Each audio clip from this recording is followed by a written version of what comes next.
In this video, I'll show you how to add a watermark in a PDF file. First, open up your browser. In the search bar, type in I love PDF. Click on where it says I love PDF online PDF tools for PDF lovers. Click on that.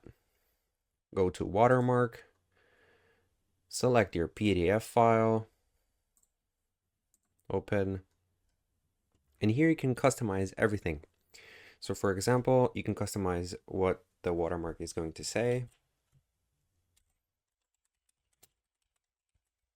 You can change the font, the size of the watermark, if it's going to be bold, italic, if there's going to be a line under the text. You can change the color.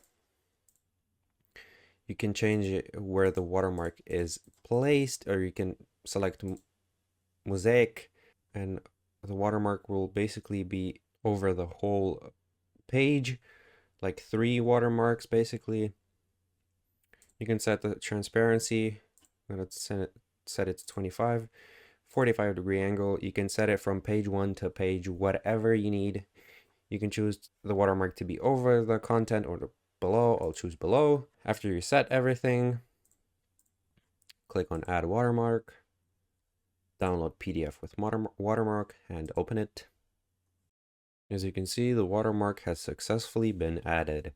If you found this video helpful, please consider liking and subscribing.